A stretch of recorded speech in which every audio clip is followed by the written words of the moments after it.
I'm Joe Scully, President of the Motor Transport Association of Connecticut. Respect that proponents of this measure were looking to study new revenue sources for our transportation system, which I believe we do need, but I think there's enough historical data and too many unanswered questions that should render this study complete. We know it doesn't work. So in the trucking industry, we're not aware of any government in the world, whether state or federal, that imposes a mileage tax on all the vehicles under its jurisdiction. So Connecticut would basically be the first to do that, and I believe that would amount to an experimental tax. And I don't think the state's in the best position to be implementing an experimental tax. I mean, right now it's just some shape or form in regards to, Connecticut. You may want to look at this, or you may not want to look at this. We've got so many things out there. We got electronic tolling. We've got maybe raising the gas tax. We got electric cars that maybe we have to put an electric tax out there to make money for our infrastructure. So, I think all of us who sit on this committee should listen to many of these things that are out there to find out where maybe Connecticut should be going. My only comment is that I think that this has proven to not work. So I think it's been studied, and thank you for your. No, and I mean, Joe, like I said, the way I look at it, let me see the data too. I just don't like to speak on things I don't have information in front of me. And I think all of us will say that here. We like to see the data in front of us before we clearly can say this is good or bad. But again, from what we have been told and what we've heard, I think many of us in this room will say that this is kind of something we may not want to go down that path. But in reference to that, we should also be looking at it in regards, because other states have done it, and a lot of them haven't done it or repealed it. So tell us why, in every sense, the good and the bad here. Many people think that the trucking industry gets a free ride, so to speak, doesn't pay its fair share. We got to toll them or miles driven tax. What can you provide in the way of, just very briefly, how much do truckers pay when they go through Connecticut? Do they have additional costs that people may not be aware of? Absolutely. There are a couple of systems in place which mandate that out-of-state trucks pay for the fuel that they use in the state of Connecticut. About $14 million for the last year of available data came to Connecticut from out-of-state fleets. So I appreciate your question, because it's not true that out-of-state trucking companies are coming here for free. There's a very similar system on the registration fee side. You pay based on how much you drive here in Connecticut. Doesn't matter where you're registered. If you come here, you pay. In the process, I've asked the DMV to pull up that data for the most recent year for me, and they've committed that it should be available soon. So at least $14 million in fuel taxes, probably a similar number on the registration fee side. Thank you for clarifying that. So the trucking industry does get captured for extra assessments when they come through the state of Connecticut. Absolutely. For everyone's knowledge. Thank you very much. Thank you, Mr. Chairman. Thank you for your testimony. I'd like to know your opinion. I had introduced this bill for two reasons. One is there's currently $300,000 allocated for the study. It's not necessarily approving of the mileage tax, but there's a study for potential implementation of the mileage tax, which no one up here at the Capitol says they support, at least no one I've run into. The governor has publicly stated he doesn't support it, and I haven't heard an elected official up here say they support it. So I raise this issue because I'm wondering why we're spending money on a possible tax that no one supports.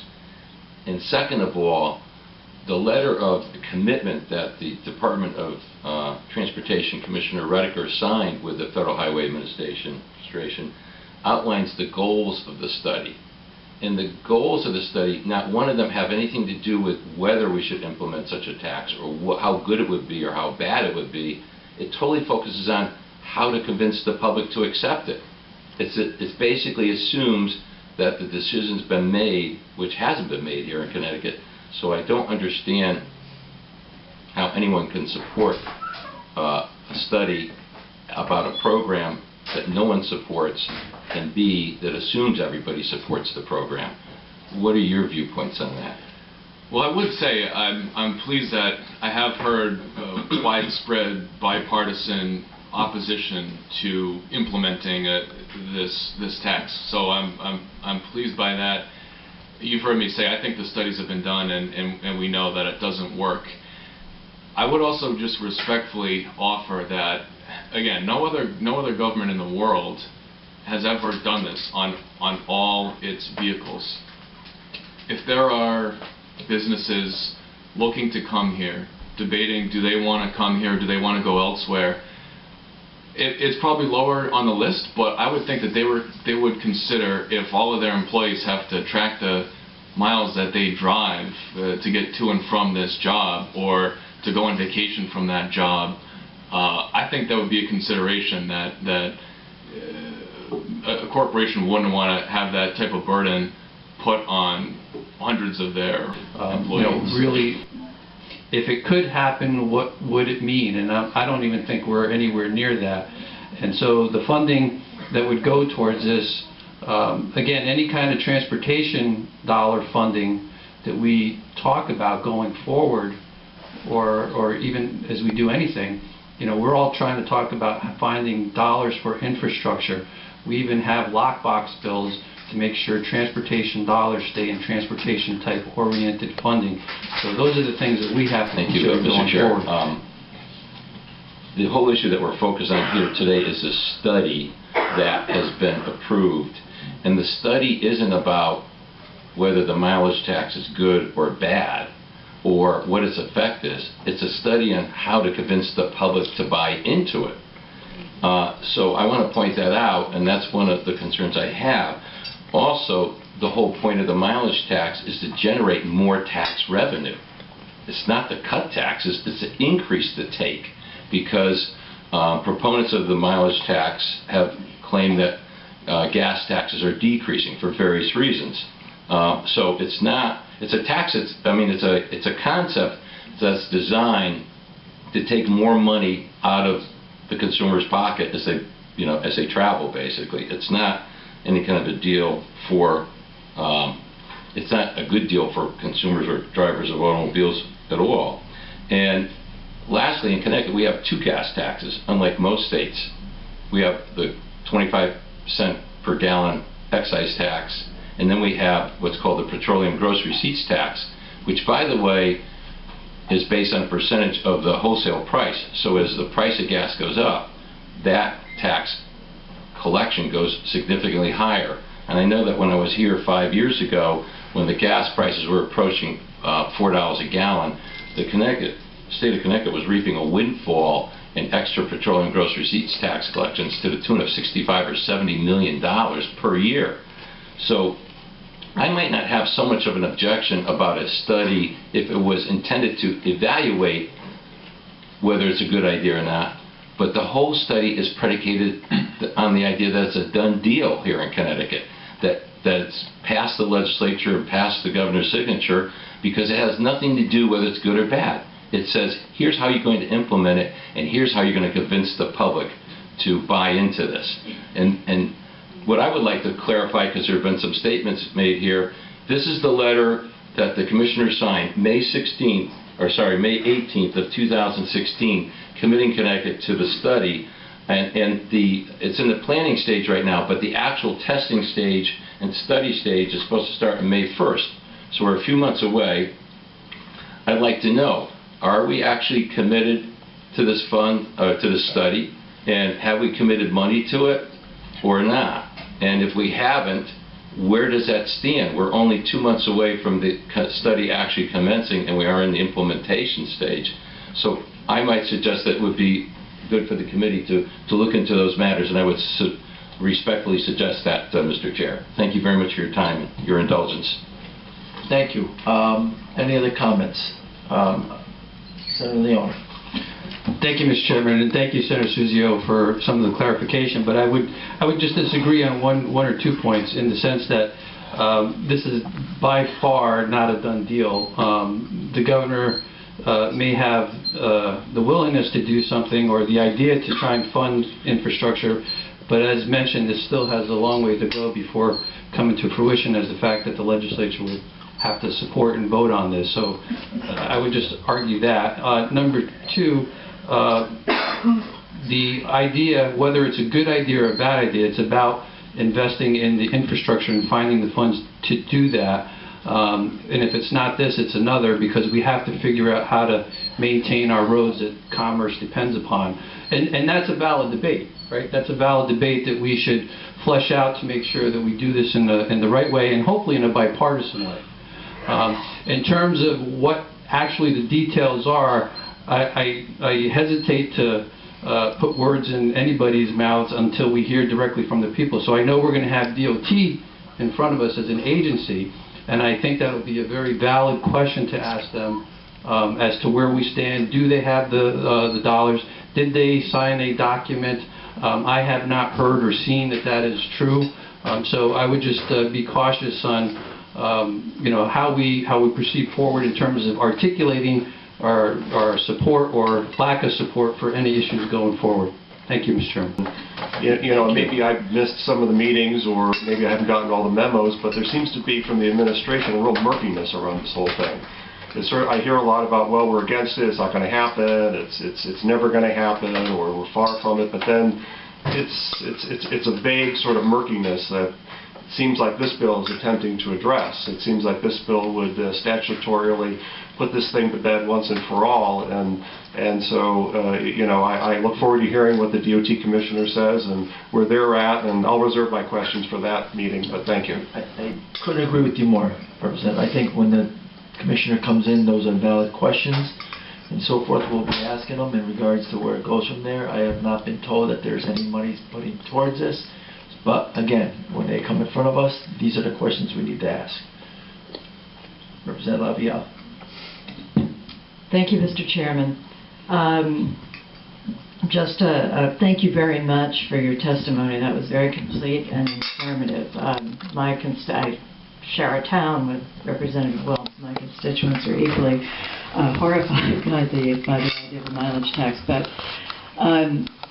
going down into the practical aspects of just whether anything is being spent or not, I saw the letter from Commissioner Redeker a long time ago when that going down into the practical aspects of just whether anything is being spent or not. I saw the letter from Commissioner Redeker a long time ago when that grant proposal was first submitted, committing to Connecticut's participation. And I've also had several discussions with OFA, hearing that no money has been spent, may not be spent.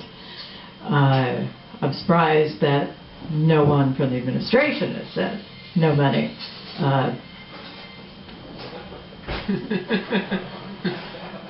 Thank you. That no money. You just got your answer. There you go. I would have thought that, I'm not sure whether that was for or against, but whether if it was the case that no money is being spent, I would have expected some kind of statement from the administration or the DOT. But a question to you: do you recall aside from what a mileage tax is, does, etc., the circumstances of that grant application? Did you read that at all? I can't speak to that too much. I would just say to your point, to previous points, maybe the federal funding is not available and we don't even have an opportunity to match. I would hope that would be the case. I think we know how this type of funding mechanism works, and we don't need any more studies on it. Well, I would just say that with all there's going to be some people who support and some people who don't, but frankly at this point, that was a multi-state grant application. Connecticut was only a part of it for one pilot, and if anyone likes this idea, I don't, but if anyone does, there's plenty of other states through that grant proposal who are going to study it, and with Connecticut's financial straits at the moment, I don't see why Connecticut has to throw in as well, and that's about as good an argument as any. Thank you very much.